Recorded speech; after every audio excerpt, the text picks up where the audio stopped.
Hi hello friends, ಎಲ್ಲರಿಗೂ ನಮಸ್ಕಾರ. ನಾನು ನಿಮ್ಮ ರೇಖಾ ಅಡುಗೆ ಚಾನಲ್ಗೆ ಎಲ್ರಿಗೂ ಸ್ವಾಗತ. ಹೊಸದಾಗಿ ನಮ್ಮ ಚಾನಲ್ನ ನೋಡ್ತಾ ಇದ್ದೀರಂದರೆ ಈ ಸಬ್ಸ್ಕ್ರೈಬ್ ಮಾಡ್ಕೊಳ್ಳಿ. ಬನ್ನಿ, ಇವತ್ತೊಂದು ಡಿಫ್ರೆಂಟಾಗಿ ಮಸಾಲ ಎಗ್ ರೈಸ್ ರೆಸಿಪಿ ತೋರಿಸ್ಕೊಡ್ತೀನಿ. ನಾನಂತೂ ಎಷ್ಟು ವೆರೈಟಿ ಹಾಕಿದ್ದೀನಂತ ನನಗೆ ಗೊತ್ತಿಲ್ಲ. ನಿಮ್ಗೇನಾದರೂ ಗೊತ್ತಿದ್ದರೆ ಕಮೆಂಟಲ್ಲಿ ತಿಳಿಸಿ. ಅದರಲ್ಲಿ ಇದೊಂದು ರೆಸಿಪಿ ತುಂಬಾ ಡಿಫ್ರೆಂಟಾಗಿರುತ್ತೆ, ಟ್ರೈ ಮಾಡಿ ನೋಡಿ. ಈ ಚಳಿಗಾಲಕ್ಕೆ ಖಾರವಾಗಿ ಬಿಸಿ ಬಿಸಿಯಾಗಿ ತಿಂತಾಯಿದ್ರೆ ಆ ಮಜಾನೇ ಬೇರೆ. ಖಂಡಿತ ಈ ರೆಸಿಪಿ ಇಷ್ಟಪಡ್ತೀರಾ, ಟ್ರೈ ಮಾಡಿ ನೋಡಿ. ಯಾವ ಥರ ಬಂತಂತ ಕಮೆಂಟ್ ಮಾಡಿ, ಲೈಕ್ ಮಾಡಿ, ಶೇರ್ ಮಾಡಿ. ಬನ್ನಿ ಇವಾಗ ಯಾವ ರೀತಿ ಮಾಡೋದು ಅಂತ ನೋಡ್ಕೊಬರೋಣ. ತುಂಬಾ ಸಿಂಪಲ್ ರೆಸಿಪಿ. ಯಾವಾಗೂ ಹಾಕೋ ಥರ ಇಂಗ್ರೀಡಿಯೆಂಟ್ಸ್ನ ಯೂಸ್ ಮಾಡಿದಿರ ಡಿಫ್ರೆಂಟಾಗಿ ಮಾಡೋದು. ಇಲ್ಲಿ ನಾನು ಒಂದು ಮಿಕ್ಸಿ ಜಾರ್ಗೆ ಒಂದು 2 ಗೆಡ್ಡೆ ಬೆಳ್ಳುಳ್ಳಿನ ಬಿಡಿಸಿ ಹಾಕ್ಕೊತಾ ಇದ್ದೀನಿ. ದೊಡ್ಡದಾದರೆ ಒಂದು ಹಾಕ್ಕೊಳ್ಳಿ, ಚಿಕ್ಕದಾಗಿರೋದ್ರಿಂದ 2 ಗೆಡ್ಡೆ ತೊಗೊಂಡಿದ್ದೀನಿ. 1 ಟೀ ಸ್ಪೂನ್ ಜೀರಿಗೆ ಹಾಕ್ಕೊಂಡು ಒಂದು ಅರ್ಧ ಇಂಚು ಶುಂಠಿ ಹಾಕ್ಕೊತಾ ಇದ್ದೀನಿ.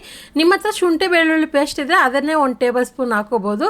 1/4 ಟೀ ಸ್ಪೂನ್ ಪೆಪ್ಪರ್ ಪುಡಿ, 1/4 ಟೀ ಸ್ಪೂನ್ ಗರಂ ಮಸಾಲ ಹಾಕ್ಕೊತಾ ಇದ್ದೀನಿ. 1 ಟೇಬಲ್ ಸ್ಪೂನ್ ಆಗೋಷ್ಟು ಕಾಶ್ಮೀರಿ ಚಿಲ್ಲಿ ಪೌಡರು. ಇದು ಕಲರ್ ಕೊಡುತ್ತೆ, ಖಾರನೂ ಮೈಲ್ಡ್ ಆಗಿರುತ್ತೆ.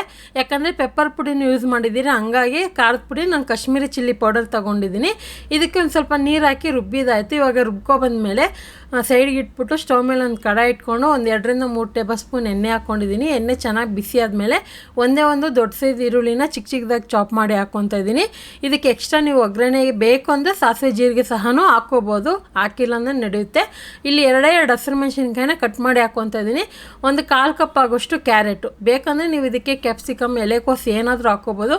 ಸ್ವಲ್ಪ ಅಲ್ಲಲ್ಲಿ ಬಾಯಿಗೆ ಸಿಗಲಿ, ತಿನ್ನೋವಾಗ ಚೆನ್ನಾಗಿರುತ್ತೆ ಅಂತ ಕ್ಯಾರೆಟ್ ಯೂಸ್ ಮಾಡಿದ್ದೀನಿ. ಅದಿಲ್ಲ ಅಂದ್ರೂ ನಡೆಯುತ್ತೆ. ಹಾಗೆ ಒಂದು 2 ಕಡ್ಡಿ ಕರ್ಬೇವಿನ ಸೊಪ್ಪು ಹಾಕ್ಕೊಂಡು ಇದನ್ನು ಫ್ರೈ ಮಾಡ್ಕೊಳ್ಳೋಣ. ಇವಾಗ ಎಗ್ ರೈಸ್ಗೆ ತುಂಬ ಜನ ತರಕಾರಿ ಇಷ್ಟಪಡ್ತಾರೆ, ಬೇಕಂದರೆ ನೀವು ಆ್ಯಡ್ ಮಾಡ್ಕೋಬೋದು. ಮತ್ತಿಲ್ಲಿ ಒಂದೇ ಒಂದು ಟೊಮೊಟೊ ಹಾಕ್ಕೊತಾ ಇದ್ದೀನಿ. ಹಣ್ಣಾಗಿರೋದು ಹಾಕ್ಕೋಬೋದು, ಮೀಡಿಯಮ್ ಕಾಯಾಗಿರೋದ್ರೂ ಹಾಕ್ಕೋಬೋದು, ನಡೆಯುತ್ತೆ. ನಾನಿಲ್ಲಿ ಮೀಡಿಯಮ್ ಆಗಿರೋದೇ ಹಾಕ್ಕೊಂಡಿದ್ದೀನಿ. ಟೊಮೊಟೊಲ್ಲಿ ಹಾಕಿ ಚೆನ್ನಾಗಿ ಫ್ರೈ ಮಾಡಿದ್ಮೇಲೆ ನಾವೇನು ರುಬ್ಬಿಟ್ಕೊಂಡಿದ್ರಲ್ವ ಬೆಳ್ಳುಳ್ಳಿ ಮೆಣಸಿನ್ಕಾಯಿ ಪೇಸ್ಟು, ಅದನ್ನು ಹಾಕ್ಕೊತಾ ಇದ್ದೀನಿ. ಸೊ ಕಲರ್ ನೋಡ್ತಾ ಇರ್ಬೋದು, ನಾವು ಕಾಶ್ಮೀರಿ ಚಿಲ್ಲಿ ಪೌಡರ್ ಯೂಸ್ ಮಾಡಿರೋದ್ರಿಂದ ಕಲರ್ ಈ ಥರ ಇರುತ್ತೆ. ಖಾರ ಮೈಲ್ಡ್ ಆಗಿರುತ್ತೆ, ಯಾಕಂದರೆ ಹಸಿಮೆಣಸಿನ್ಕಾಯಿ ಹಾಕಿದ್ದೀನಿ, ಪೆಪ್ಪರ್ ಪೌಡರ್ ಹಾಕಿದ್ದೀನಿ, ಕಾಶ್ಮೀರಿ ಚಿಲ್ಲಿ ಪೌಡರ್ಲು ಇರುತ್ತೆ. ಯಾಕಂದರೆ ನಾನು ಯೂಸ್ ಮಾಡ್ತಾ ಇರೋದು ಇವತ್ತು 2 ಮೊಟ್ಟೆ ಯೂಸ್ ಮಾಡ್ತಾಯಿದ್ದೀನಿ. ನೀವು ಈ ಪ್ಲೇಸಲ್ಲಿ 3 ರಿಂದ 4 ಮೊಟ್ಟೆ ಕೂಡ ಹಾಕೋಬೋದು. 2 ಮೊಟ್ಟೆಗೆ ಈ ಉಪ್ಪು ಖಾರ ಎಲ್ಲ ಸರಿ ಹೋಗುತ್ತೆ. ಇವಾಗ ಒಂಚೂರು ಉಪ್ಪು ಹಾಕ್ಕೊತಾ ಇದ್ದೀನಿ. ಹಾಕ್ಕೊಂಡಿದ್ದನ್ನು ಎಣ್ಣೆ ಬಿಡೋ ಥರ ಒಂದು 2 ನಿಮಿಷ ಫ್ರೈ ಮಾಡ್ಕೊಳ್ಳೋಣ. ಮೀಡಿಯಮ್ ಫ್ಲೇಮಲ್ಲಿ ಇಟ್ಟು ಫ್ರೈ ಮಾಡ್ಕೊಳ್ಳಿ.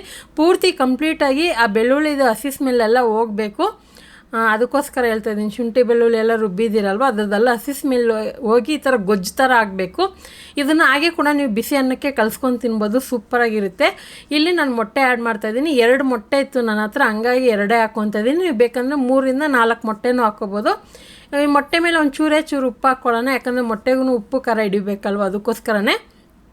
ಫಸ್ಟು ಮೀಡಿಯಮ್ ಫ್ಲೇಮಲ್ಲಿ ಇಟ್ಕೊಂಡು ನಿಧಾನವಾಗಿ ಇದನ್ನು ಈ ಥರ ಸೌಟಿಂದ ತಿರುಗಿಸ್ಕೊಳ್ಳಿ.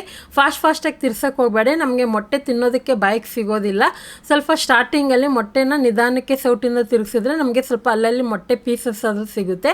ನೀವು ಫಾಸ್ಟಾಗಿ ತಿರ್ಸ್ಬಿಟ್ರೆ ಅದೆಲ್ಲ ಕಲಿಸೋದಂಗೆ ಆಗೋಗುತ್ತೆ, ಚೆನ್ನಾಗೂ ಇರೋದಿಲ್ಲ. ಮತ್ತು ಮೊಟ್ಟೆನಲ್ಲಿರುವಂಥ ಹಸಿ ಸ್ಮೆಲ್ಲು ಬೇಗನೆ ಹೋಗೋದೇ ಇಲ್ಲ. ಅದಕ್ಕೋಸ್ಕರ ಹೇಳ್ತಾ ಇದ್ದೀನಿ. ಈ ಟಿಪ್ಸ್ನ ಯಾವಾಗ ಮೊಟ್ಟೆ ರೆಸಿಪಿ ಮಾಡಿದಾಗ ಫಾಲೋ ಮಾಡಿ.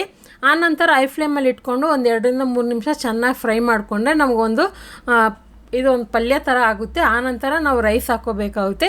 ಈ ರೆಸಿಪಿಗೆ ರೈಸ್ ಕ್ವಾಂಟಿಟಿ ಕಡಿಮೆ ಹಾಕ್ಕೊಳ್ಳಿ. ಇವಾಗ ನೋಡಿ, ನಾನು ಆಲ್ರೆಡಿ 2 ನಿಮಿಷ ಫ್ರೈ ಮಾಡಿದ ಮೇಲೆ ಆಲ್ರೆಡಿ ರೈಸ್ ಮಾಡಿ ಇಟ್ಕೊಂಡಿದ್ದೀನಿ. ನಾನು ಇದಕ್ಕೆ ಇವತ್ತು ಬಾಸುಮತಿ ಅಕ್ಕಿ ಯೂಸ್ ಮಾಡ್ತಾಯಿದ್ದೀನಿ.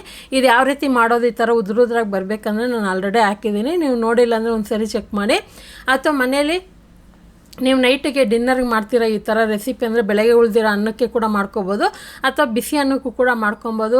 ನಿಮ್ಗೆ ಯಾವಾಗ ತಿನ್ಬೇಕು ಅನಿಸುತ್ತೋ ಅವಾಗ ಇದನ್ನು ಈಸಿಯಾಗಿ ಮಾಡ್ಕೊಬೋದು, ತುಂಬಾ ಚೆನ್ನಾಗಿರುತ್ತೆ. ಈ ವಿಂಟರ್ ಸೀಸನ್ಗೆ ಬಿಸಿಯಾಗಿ ಖಾರವಾಗಿ ತಿನ್ನೋದಕ್ಕೆ ಸೂಪರಾಗಿರುವಂಥ ರೆಸಿಪಿ ಅಂತಲೇ ಹೇಳ್ಬೋದು. ಖಂಡಿತ ನೀವು ಟ್ರೈ ಮಾಡಿ ನೋಡಿ, ಇಷ್ಟಪಡ್ತೀರಾ. ಯಾಕಂದರೆ ಯಾವಾಗೂ ಎಗ್ ರೈಸ್ ಒಂದೇ ಥರ ನಾನು ಕೂಡ ಹಾಕಿಲ್ಲ, ಎಷ್ಟೊಂದು ವೆರೈಟಿ ಹಾಕಿದ್ದೀನಿ.